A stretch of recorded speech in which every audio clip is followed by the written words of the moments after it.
بسم الله الرحمن الرحيم الله أكبر الله أكبر الله أكبر لا إله إلا الله الله أكبر الله أكبر أنه لا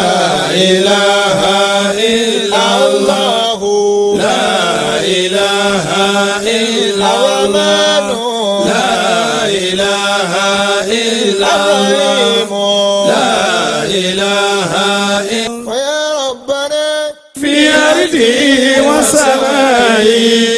ويا رازقنا في أرضه وسمائه. Muhammad ni owó mami lára ọlá Muhammad ni owó mami lára mọ́wọ́ wa mi mọ̀ wẹ́sẹ̀ mi ẹsẹ̀ mi pọ̀. Ti àtìlẹ́yìn Ànábì wa Muhammad sallallahu alayhi wa sallam. a tẹ̀síwájú níbi ìpè ẹlẹ́ẹ̀kẹta tí Ọlọ́run pè àwọn olùgbàgbọ́ òdodo nínú Al-Qur'an eléyìí náà nínú Suratul Baqara níbẹ̀ àyà 178 ọgọ́rin ó dín méjì tọ́lọ́run ní a'udhu billahi minash shaitanir rajim. يا أيها الذين آمنوا كتب عليكم القصاص في القتل كتب عليكم القصاص في القتل الحر بالحر والعبد بالعبد ìgbẹ̀san àbí ìṣẹ̀san pàápàá jùlọ lójú ogun.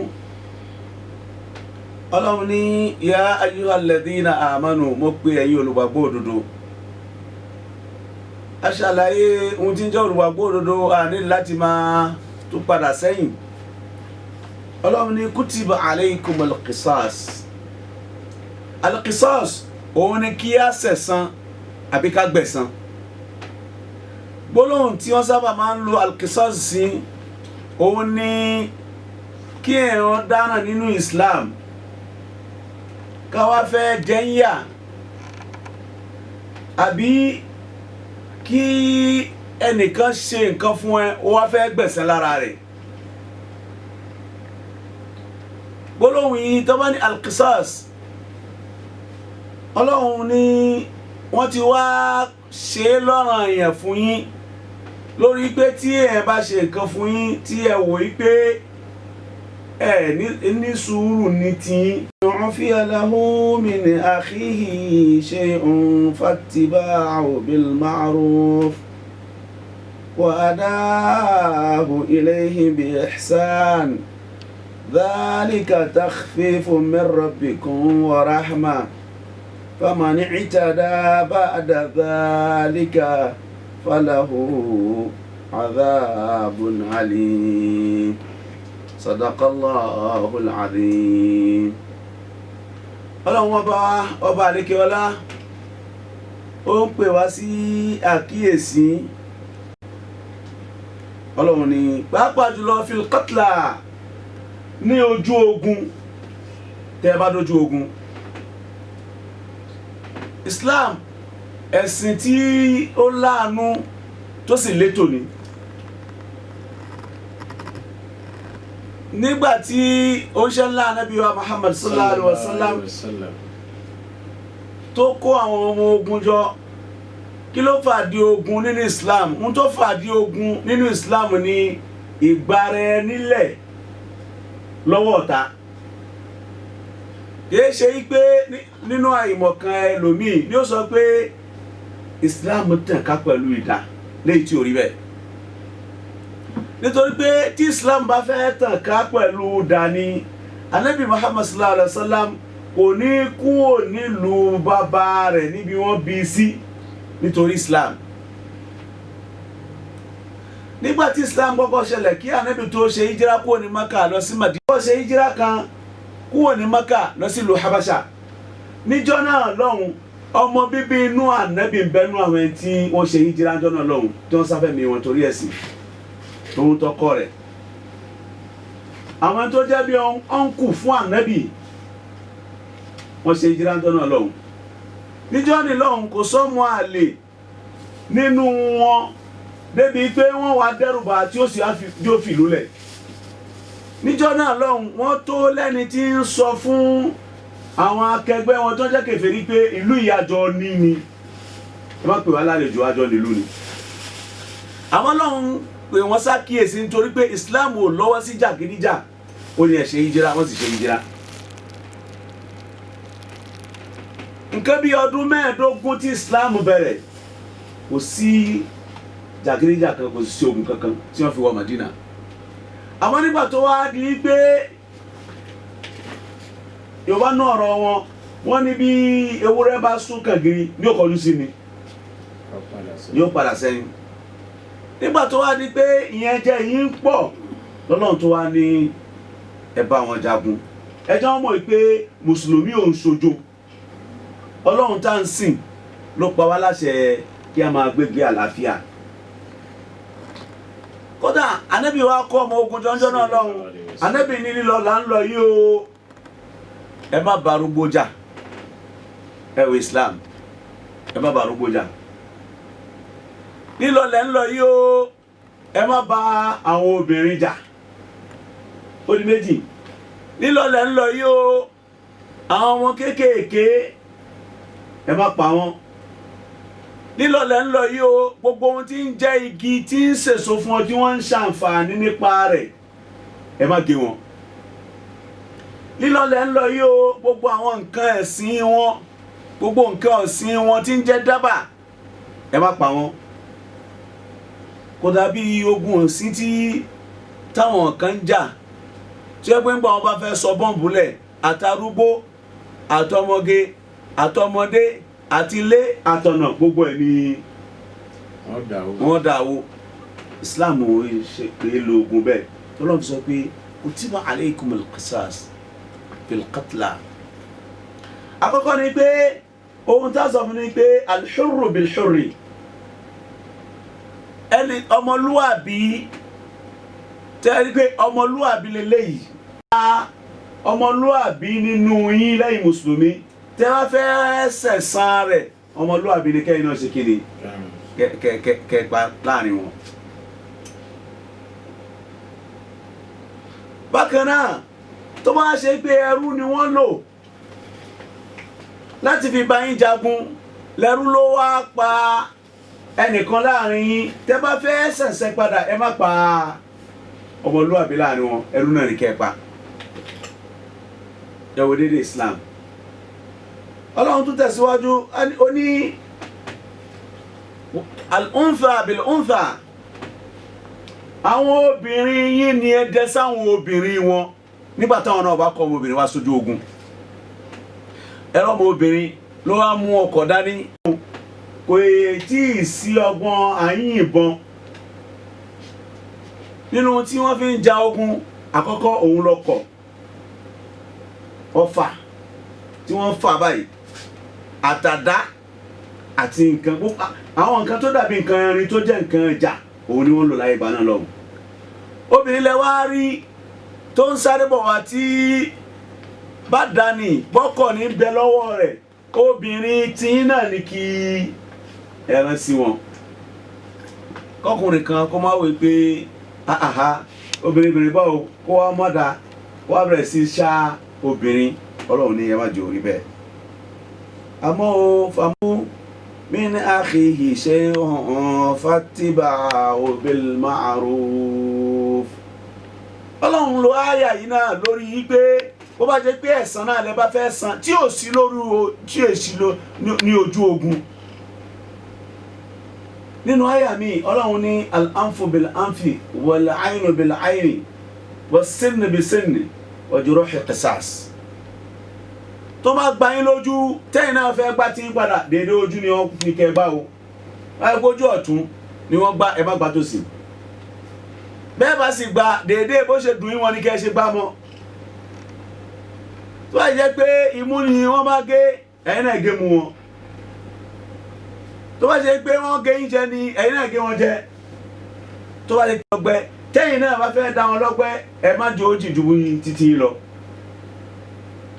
àyà mi ó sọ̀rọ̀ lórí eléyìí Ọlọ́run wá ní faman ufiya lahu min akhihi shay'un ẹni tó wá jẹ̀bi ẹnìkan tó yẹ kí ẹnì kejì kó gbẹ̀san lára rẹ̀ ó wá wò pé àhá kí la fẹ́ fìjà ṣe mo mójú kúrò mo ṣàmójú kúrò fún ẹ mo yááfì rẹ̀ Ọlọ́run ní ẹnikẹ́ni tí wọ́n bá lọ yááfì fún yí pé ń tó ṣe yìí nǹkan báyìí rẹ káà náà ṣe padà a máa fi ẹlẹ́ nítorí tọ́lọ́hún Ọlọ́run ní irú ẹni bẹ́ẹ̀ fattiba'u bil ma'ruf kóun náà kó fi dáadáa kó fi sẹ̀san fún àwọn tó bá yááfì rẹ̀. mọ́tò ló ń wà lọ bóyá ó ń tọ́ ọmọ tí ó ní àbí ìrònú ni ló bá fi mọ́tò ló bá fi kán ẹnìkan lẹ́sẹ̀ ẹsẹ̀ ló kán yìí kí ló fà ló bá wá wíjà rẹ̀ ló bá ní ọ̀dà máa lọ Al-Qur'ani ìwọ náà máa lọ lọ́wọ́ lásán bẹ́ẹ̀ fattiba'u bil ma'rufi tó bá ní máa lọ ìwọ náà wá pẹ́yìn dàún lọ ó ṣe dáadáa ó yẹ kí ìwọ náà fi dáadáa pẹ̀lú ẹ̀pẹ́tọ̀ báwo láwa ṣe ẹsẹ̀ sí báyìí ẹjẹ́ àgbè lọ bí tí wọ́n ti tò ẹjẹ́ àgbè lọ ilé ìwòsàn ẹgbowó lílọ bíbọ̀ ẹgbowó jíjẹ múmu ẹgbowó pé wọn nílé lọ ibì kan ìwọ náà torí pé anabi Muhammad sallallahu alaihi wasallam anabi ní wa atbi'i sayyi'ata al-hasana tamhuha anabi ní ẹ fi dáadáa ẹ fi tẹ̀lé àìdá tẹ́ ẹ bá ṣe tamhuha nítorí pé dáadáa tẹ́ fi kẹ́yìn àìdá yìí dáadáa yìí yóò lè pa àìdá tẹ́ ó wà ní wa khaliqin nasa bi khulqin hasan bó o bá tó bá fẹ́ báwọn yẹn ṣe láyé ìwà tó dáa tó rẹwà òun ni kò máa kò sí àwọn èèyàn Ọlọ́run ní fattiba'u bil ma'ruf wa adahu ilayhi bi ihsan Ọlọ́run ní dáadáa ní ẹ fi sẹ̀san àìdá tẹ́ ẹ bá ṣe ìyẹn tí wọ́n sì pé ẹ má jẹni tí ó máa gbẹ̀san aburú pẹ̀lú aburú ẹ má jẹni tí ó máa fi aburú sẹ̀san aburú. sallallahu alaihi wasallam anabi náà dá sí anabi ní ahsin ila ma asa ilayka anabi ní orí gbogbo ẹni tó bá rí pé ó ṣe àìdá sí ẹ dáadáa ni ó ṣe sí padà. àwọn baba ńlẹ̀ Yorùbá wọ́n ní bí ká bá ṣe ẹni kàró ká fún kó jẹ bí ká bá ṣe ẹni kàró ká fún kó jẹ bí ká bá ṣe ẹni kàró ká fún kó jẹ bí ká bá ṣe kà tán kó jọ ká mọ́ka àní bí ká bá ṣe kà tán kó jọ ká mọ́ka bí ká bá ṣe ẹni kàró ká fún kó jẹ. eléyìí ni ìwà ọmọlúwàbí eléyìí sì ni ìwà ẹni rere. àwọn ẹni rere wọ́n èé gbẹ̀san àìdá kàkà àgbà kí wọ́n gbẹ̀san àìdá wọ́n tún fi dáadáa wọ́n á fi rọ́pò àìdá ni. abàǹtẹ̀lé kọjá sí pé ìwọ ló wá ṣàìdá sí wọn wọ́n èé gbẹ̀san pàápàá jùlọ nínú ìròyìn àwọn ẹni rere as-salihun láwọn ẹni rere ni pé wọ́n gbà pé àti dáadáa àtàìdá ẹni ṣe méjèèjì ṣe ni kì í sì ṣe níbi. ẹni ṣe dáadáa sí ọ tó gún ẹ lówó àbí tó wá ṣe fún ẹ ó wá bẹ̀rẹ̀ sí kì ó bẹ̀rẹ̀ sí kì ó bẹ̀rẹ̀ sí kì í ṣe ni rè. bẹ́ẹ̀ ẹni tí ó ṣàìdá sí ẹ òun náà ṣe ẹni ibi ìkíní kejì wọn iṣẹ́ tọ́lọ́run rẹ̀ kálukú ní jẹ́. bẹ́ẹ̀ bá ṣe dáadáa sí ẹ tètè padà sọ́dọ̀ Ọlọ́run kó fọlọ́run sìn bẹ́ẹ̀ bá ṣàìdá sí ẹ tètè padà sọ́dọ̀ Ọlọ́run kó fọlọ́run sìn. àwọn pé lágbájá ń yááfì rẹ̀ láéláé kìí ṣe òwà ẹni rẹ̀ kìí ṣe òwà ẹni rẹ̀. níjọ́ kan ó ń ṣe ńlá Ànábì wa Muhammad Ànábì ń ṣàlùwàlá Ànábì ń ṣàlùwàlá òun ni ìkẹ́nu àwọn kèfèrí Madina ló bá sá Ànábì ní lórí ó wá fà níwájú ànábì sallallahu alayhi wa sallam torí pé ó rí pé mò ń ṣe sá ànábì yẹn ànábì ò tiẹ̀ gbójú òkè wo pé tálélẹ́yìn alẹ́ ni tó sá mi ládàá. ànábì bá làlá ẹ̀ lọ ibi ànábì ti yàtọ̀ sábì yẹn lé ni níjọ́ bàtà ànábì bá ti lá ní ẹ pé mo fẹ́ sí lọ́hùn gbogbo ọkàn rẹ̀ pátápátá lọ́dọ̀ Ọlọ́run ló wà. Sayyidina Ali ló wá tajú kan lórí ẹ̀jẹ̀ níbi ráwà ní ànábì ló sì rí Yahudi tí ń bẹ níwájú ànábì àtàràtà lónìí ànábì kí lélẹ́yìn Sayyidina Ali ló bá mú arákùnrin yìí àbá kátó wí kátó fọ̀ ló bá lẹ arákùnrin mọ́lẹ̀ ìgbà tó lẹ arákùnrin mọ́lẹ̀ ló di pé arákùnrin ló bá tutọ́ sí ojú Sayyidina Ali karramallahu wajhahu ìgbà tí Sayyidina Ali ẹ̀mọ́ tó ṣe ló bá dìde lórí arákùnrin yìí gbogbo àwọn sábẹ́ tó wà ń dúró wọ́n bẹ̀rẹ̀ sí ṣe wọ́n pé Ali ó pamọ́ ni ó ní ilé pamọ́ kí nìdí ó ní gbà mo kọ́kọ́ lẹ̀ mọ́lẹ̀ nítorí ìtọ́lọ́hún mo fi lẹ̀ mọ́lẹ̀ ó ní àmọ́ nígbà mo fẹ́ apá yìí tó tutọ́ sí mi lójú ìbínú tọ́ yìí ti wọnú ọkàn mi tí bá lọ pa ń dédé gbà ní nítorí tọ́ tó tú sí mi lójú kì í torí tọ́lọ́hún mọ́ Ọlọ́run ni wà á dáhùn ilé ìbísà arákùnrin ló wá wò pé ó lè pa mí nítorí ìtọ́ tí mo tu ó ní ìpín gbọ́dọ̀ pọ̀ torí pé gbogbo ohun tí a bá fẹ́ ṣe nítorí tọ́lọ́run ni olóńgbà Islam. ṣé mo pé tí àlè bá ti pa ni ṣé Islam ó lékún ni àbódíkùn ó dínkù ni lọ́lọ́run fi sọ pé wà á dáhùn ilé ìbísà gbogbo ẹni tó bá ṣàìdá fún yín tẹ́ bá fẹ́ jẹ́ ni Ọlọ́run ẹ fẹ́ jẹ́ ni ire dáadáa ni ẹ fi san àìdá fún tọ̀hún. àkọ́kọ́ ni pé ó lè jẹ́ pé torí bẹ́ẹ̀ ló ń tọ̀hún ó fi túbá ní ó fi àìdá lẹ̀. àwọn tó bá lọ fẹ́ gbẹ̀san kò sábúrú bẹ́ẹ̀ àwọn ò gbọ́dọ̀ gbẹ̀san tayọ ohun tí wọ́n fi tọ́ fi ṣe ẹ́. Ọlọ́run ní dhalika takhfifu min rabbikum wa rahma. Ọlọ́run ní èyí àṣàlàyé yìí ìmú nǹkan fún níwájú Ọlọ́run ni nítorí pé ńgbà tó o bá fẹ́ gbẹ̀sẹ̀ tó o bá gbẹ̀sẹ̀ tayọ ààlà tàlẹ́ni tó fẹ́ wọ̀n bó ṣe dùn ìwọ Ọlọ́run nìkan ló yé ìgbà tí wọ́n fẹ́ náà bí ó ṣe dùn tó Ọlọ́run nìkan ló yé tó bá wá dùn ó ń tọ̀hún ju ti tiẹ̀ lọ tàlẹ́ni tó fẹ́ sọ fún wọn pé ohun tó fi ṣe ó ń tọ̀hún yẹn ó ju ti tiẹ̀ lọ wọ́n náà ti lẹ́sàn lẹ́ o ti ní àìdá ńlẹ̀ síwájú Ọlọ́run nínú Ọlọ́run fi sọ pé tẹ́ bá lè ṣàmójúkúrò tí ẹ sì fi dáadáa gbẹ̀yìn àìdá tí wọ́n ṣe fún yín àbí tẹ́yìn náà ṣe takhfifu min rabbikum ìyẹn ni yóò jẹ́ kí alámàrí yín fúyẹ́ níwájú Ọlọ́run wa rahma eléyìí sì ni ìpìlẹ̀ ìgẹ̀ lọ́dọ̀ Ọlọ́run. Ọlọ́run ní famani i'tada ba'da dhalika falahu adhabun alim. Ọlọ́run lẹ́nikẹ́ni ìtẹ́dà tó bá tún wá lọ kọjá àyè rẹ̀ lẹ́yìn àlàyé tá a ṣe yìí tó ń ṣèṣe pé adìẹ dà mí lóògùn ní ìfọ̀lẹ́ kí ẹsẹ̀ wo lẹ́yìn ṣe. adìẹ ló sásẹ̀. adìẹ ló ṣe. ṣùgbọ́n ní ìsìn wọn ní màá kan lẹ́sẹ̀ ni. La ilaha illallah ẹsẹ̀ tí ń lọ kán ṣé wọ́n oògùn ló dànù wọ́n mọ̀ bóyá oògùn tàbí ẹ̀yìn dànù yìí bóyá ìwọ ń bẹ́ńbẹ́ ò mọ̀. bóyá orí ni fún ọ. bóyá tiẹ̀ kọ́ Al-Qur'an jẹ́ kó yọ pé nǹkan kan ò lè bọ́ mọ́ a lọ́wọ́ láyé àfi kó jẹ́ sí pé èyí tó dáa jù bẹ́ẹ̀ lọ lọ́lọ́fẹ́ fi rọ́pò fún wa. Allahu Akbar. ó pọ̀ Al-Qur'an ni ó pọ̀ nínú ohun tí ń wù yín tó ṣe pé aburú ló pọ̀ bẹ́ẹ̀ ó sì pọ̀ nínú ohun tí ẹ kórìíra tó yẹ pé oore ló pọ̀ bẹ́ẹ̀ fún yín. nínú àyà kan Ọlọ́run sọ fún Ànábì ó ní wa in aqabtum fa'aqibu mithla ma uqibtum bihi tí wọ́n bá dí àjẹ yín ẹ̀yin náà ẹ dí àjẹ wọn déédéé ohun tó fi dí àjẹ yín.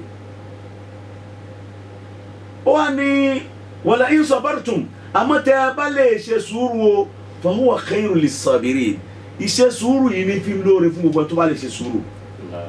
ìgbà tó parí àyà yẹn tó wá fẹ́ kọjú ọ̀rọ̀ dà nẹ́bì ó wá ní àmọ́ ìwọ ànẹ́bì o wasbir ìwọ ànẹ́bì sùúrù ni kí wọ́n máa ṣe ìyẹn ló fa ẹ lè gbọ́ láyéláyé pé níbi wọ́n á ṣe kankan fún ànẹ́bì ó wá ṣẹ̀ṣẹ̀ padà àfi kí àwọn sàábé kí wọ́n gbé wọ́n ṣe fún ànẹ́bì wa yóò á gbẹ̀san ó ní wasbir ìwọ ànẹ́bì pa ànẹ́bì ó ti pa àwa náà ó ní wa ma sabruka illa billahi sùúrù ta ni ó ṣe sùúrù torí tọlọ́hun ni o kìí ṣe o ti wá sapá sasẹ̀ lórí àti sẹ̀sán o wà rẹ̀ sẹ̀sán wa ń tọ̀ nígbà kádàrà ni bàtàgbára mi ò ká irọ́ ó ní wa ma sabruka illa billahi àmọ́ wala tahzan alayhim nígbà tó o bá ṣe sùúrù má fi ìgbà kan jókòó kó o máa ronú kó o máa banújẹ́ pé lábàjá sì rí pé tálíkà ni mi ló fi hàn mí jẹ lábàjá ti mọ̀ pé ìní kankan ló fi dààmú mi báyìí ọlọ́run ni má banújẹ́ gbogbo ẹni tó bá bọ̀ pé ó gan ni ìwọ ló gbà fún má dà wọn lóhùn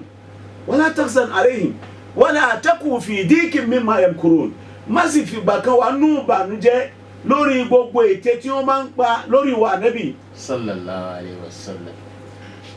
inna Allaha ma'a alladhina taqaw walladhina hum bihi muhsinun. Ọlọ́run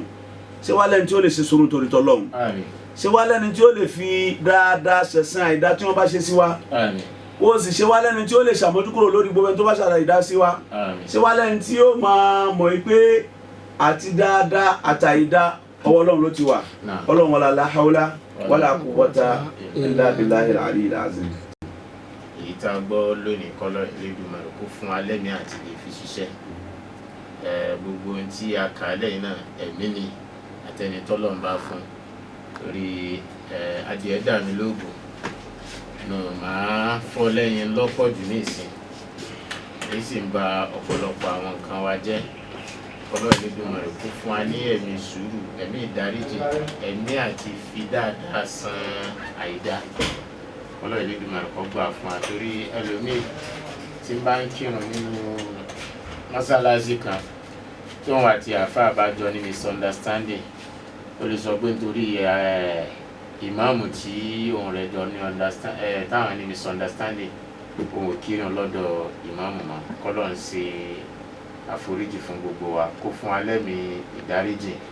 kó sì gba gbogbo nǹkan tá a sì ní ìbádà fún wa ọlájútó Al-Qur'an al-Azim. Adúpẹ́ a rí pé ibi tí àáfàá bá wáàzí dé lónìí láti ibi oṣù kan tí a ti bẹ̀rẹ̀ a rí pé wáàzí yẹn díẹ̀ ní ń wọ̀ wá la ní sì ń jẹ́ ẹ̀kọ́ fún wa. Ọlọ́run Elédùmarè kó jẹ́ kí a mú lò. Àmọ́ gẹ́gẹ́ bí mo sì sọ ní ìjẹ́jọ́ ìpè àgbà òfìfo ní mọ́ dún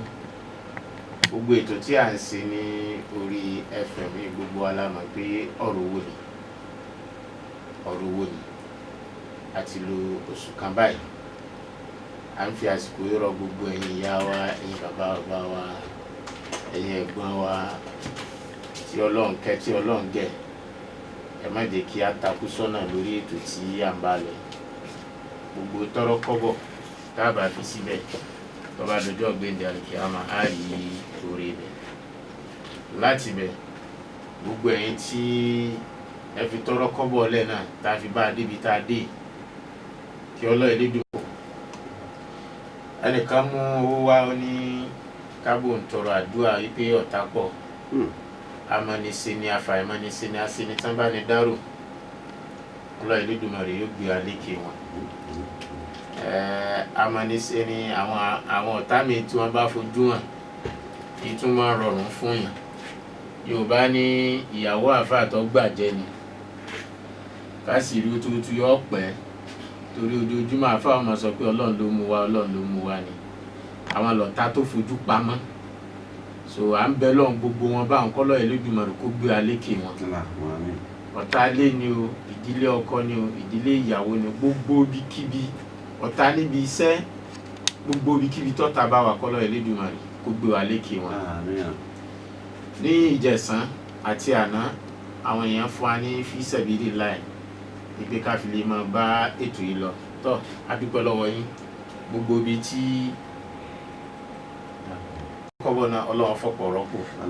lánàá náà àǹtí Àbọ̀ gba ọ̀pọ̀lọpọ̀ fi sabilillah lọ́dọ̀ àwọn èèyàn ní ojú agbo bí ìyàwó wọ́n fi jíṣẹ́ ṣùgbọ́n àwẹ̀ tí ká ojúlù torí oṣù kan tá a tún fẹ́ bọ́ sí owó tá a san lásán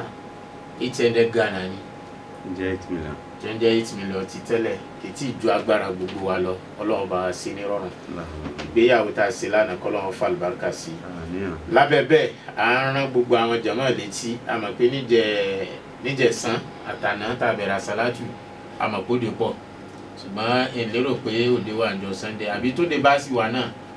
àfi bẹ́ẹ̀ pẹ́ lásàlátù mọ́ ní ìsìn nítorí COVID-19 tí ó wà ń ta àti àwọn nǹkan tíjọba fi síwájú wa láti ṣe àmọ́ bẹ̀rẹ̀ àsàlátù ní dédé aago 10 a sì parí ní wákàtí kan àbọ̀ a ti parí so ẹjẹ́ á tún wá gba ládàá ibẹ̀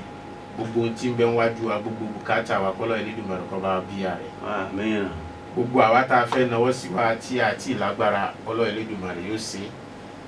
gbogbo àwa tá a náwó sí wa náà Ọlọ́run ṣàníkún rìsíkì Ọlọ́run àti tóbi Al-Qur'an al-Azim akí gbogbo àwọn jàmáà àwọn executive náà ní ká dúpẹ́ lọ́wọ́ yín àwọn executive sì kó sanitizer àti face mask wá fún àwọn tí ń bá ń bọ̀ wá sásàlátù ká tún fi rán ilé tí gbogbo àwa tí a bá wá sásàlátù bọ́kẹ́tì ìfọwọ́ ń bẹ sanitizer ń bẹ tissue ń bẹ ẹni tí ń bá ń bọ̀ kó mú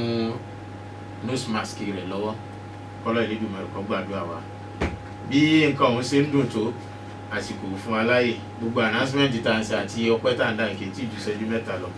kí àfa bá fi Rabbana sí ká parí rẹ̀. Allahumma ahsin aqibatana fil umuri kulliha wa ajirna min khizyi wa adhabil akhirah. Amin. الله وملائكته يصلون على النبي يا أيها الذين آمنوا صلوا عليه وسلموا تسليما صلى الله تعالى عليه وعلى آله وصحبه وسلم تسليما سبحان ربك رب العزة عما يصفون والسلام على المرسلين والحمد لله رب العالمين صلوا على النبي الكريم